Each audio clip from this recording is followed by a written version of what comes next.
እንደምናችሁ ሰላማችሁ ይበዛዩ። የንጉስ ወንበር አንድ ሀገር በዚህ ሀገር ንጉስ ለጥቂት ጊዜ ከከተማው ወጣ ብሎ ነበር። በሌለበት ጊዜ ብዙ ሰዎች በዙፋኑ ላይ ተቀምጠው ራሳቸውን ንጉስ ማለት ጀመሩ። እኛ ፈራጅ፣ እኛ አማላጅ፣ እኛ አስታራቂ። አንዱ በገንዘብ፣ ሌላው በኃይል፣ ሌላው በዝና ይመካ ነበር። ሁሉም ዙፋን ተቆጣጠሩ፣ ያዙት። የኔ ነው ማለት ጀመሩ።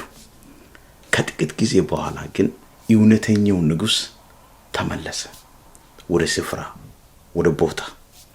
በመጣ ጊዜ ማንም ከዙፋኑ ጋራ ሊወዳደር አልቻሉትም። ሁሉም ተነሱ። ንጉሱ ሲመጣ ሁሉም ተንበረከኩ። ዕብራውያን መልእክት የሚናገረው ይህንን ነው። ከመላእክ በላይ፣ ከሙሴ በላይ፣ ከአሮን በላይ፣ ከሁሉም በላይ አንድ ብቻ በዙፋኑ የሚገባ እንዳለ መልእክቱ ያስተምረናል። እርሱም ኢየሱስ ክርስቶስ ብቻ። ዛሬ ዕብራውያን መልእክት የሚጠይቀን አንድ ጥያቄ አለ። በልብህ ዙፋን ላይ የተቀመጠው ማን ነው? በህይወቴ ላይ፣ በኑሮ ላይ፣ በነገሪ ላይ የሾምከው ማን ነው? ማን ነው ጀግና? ማን ነው ጠባቂ? ማን ነው መሪ?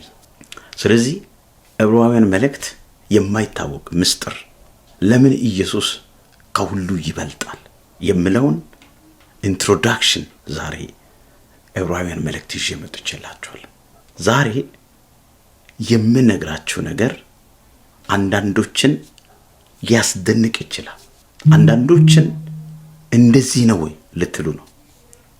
ሰዎች ስለ ኢየሱስ ያውቃሉ፣ ግን የዕብራውያን መልእክት የሚያሳየን የክርስቶስ ታላቅነት ጥቂት ሰዎች ብቻ እንደሚያስተውሉ ጻፊው ይነግረናል። ለምን እግዚአብሔር የዕብራውያን መልእክት አጻፈ? ለምን ይህን መልእክት ለዘመናችን፣ ለህይወታችን፣ ለአገልግሎታችን እንዲሆን እግዚአብሔር አደረገ?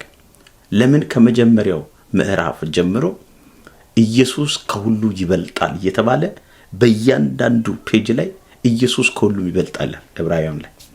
ዛሬ ይህንን ጥልቅ ምስጢር አብረን እንመለከታለን። ከኛ ጋር አብራችሁ በዚህ ትምህርት እንድትቀጥሉ እባካችሁ መንፈሳችሁን ልባችሁን ከፍታችሁ ይሄን ቻናል ዩቲዩብ ቻናል ሰብስክራይብ አድርጉ። ስለዚህ ይህ መልእክት የተጻፈው በስቃይ ውስጥ ላሉ አማኞች ነው፣ ለአገልጋዮች ነው። በችግር በጭንቀት ውስጥ ላሉ ዕብራውያን መጽሐፍ የተጻፈው ንብረታቸው ተወስዶባቸው ነበር፣ ተሰደው ነበር፣ ተዋርዶ ነበር፣ ተዘርፎ ነበር። አንዳንዶች እምነትን አቁሞ ወደ ኋላ ለመመለስ ወስኖ ነበሩ። ጌታችን ኢየሱስ ክርስቶስ በቃም ብለው፣ እግዚአብሔር ግን አንድ መልእክት ለዚያን ጊዜ ለነበሩ ሰዎች ላከ። አትመለሱም፣ ምክንያቱም ክርስቶስ ከሁሉ ይበልጣል። ከመከራችሁ፣ ከችግራችሁ፣ ከጠላቶቻችሁ እንደሚበልጥ መልእክትን ጻፈላቸው። ክርስቶስ ከማን ይበልጣል?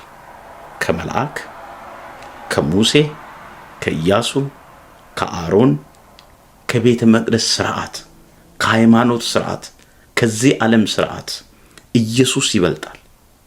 ለምን ካላችሁ፣ ምክንያቱም እነዚህ ሁሉ ወደ እርሱ የሚያመለክቱ ጥላዎች ናቸው። ክርስቶስ ግን እውነተኛ ሕይወት፣ እውነተኛ ፍጻሜ፣ እውነተኛ ዳኛ፣ እውነተኛ እረኛ ነው። ወገኖቼ ይህ ለኛ ምን ማለት ነው? ለሕይወታችሁ፣ ለኑሯችሁ፣ ለአገልግሎታችሁ ምን ማለት ነው? ይህ ምናልባት አንተም በፈተና ውስጥ ትሆናለህ፣ በችግር ውስጥ ትኖራለህ፣ በጭንቀት ውስጥ ልትኖሩ ትችላላችሁ፣ ግራ በመጋባት ውስጥ። ይሄ ዘመን ኮንፊውዥን፣ ብዙ ሰዎች፣ ብዙ መሪዎች፣ ብዙ ቤተክርስቲያን ኮንፊውዥን ውስጥ ናቸው ያሉት። ምናልባት ተስፋ የሚያስቆርጡ ነገሮች በየመንደሩ እየተከሰቱ ናቸው። የዕብራውያን መልአክ ዛሬም እንዲህ ይለናል፣ አይኖቻችሁን ይላል በክርስቶስ ላይ አድርጉ። በችግሮቻችሁ ላይ አታድርጉ፣ በመከራችሁ ላይ አታድርጉ። መልሱ በችግር ውስጥ አይደለም፣ በበሽታ ውስጥ አይደለም፣ በዓለም ውስጥ አይደለም። መልሱ በክርስቶስ ውስጥ ነው ብሎ በሚገባ ያስተምረናል። የተከበራችሁ የተወደዳችሁ የጌታችን የኢየሱስ ክርስቶስ ወዳጆች በእውነት ይህን መልእክት በደንብ ስሙ። ዛሬ አንድ ውሳኔ እናድርግ። በሕይወቴ ከክርስቶስ የሚበልጥ ምንም ነገር አይኖር። በጌታ በኢየሱስ ምንም ነገር። የዕብራውያን መልእክት አንድ ታላቅ ምስጢራትን፣ አንድ ትልቅ አዋጅ ያውጃል። ኢየሱስ ክርስቶስ ትላንትና ዛሬም ለዘላለም ያው ነው ይላል። ኃይሉ አይለወጥ፣ ጉልበቱ አይለወጥ፣ ማዳኑ አይለወጥ፣ ፍቅሩ ቸርነቱ አይለወጥ። ይህ ቃል ከባረካችሁ ይህንን ቪዲዮ ለጓደኞቻቸው አጋሩ፣ ሌሎች ይድረስ።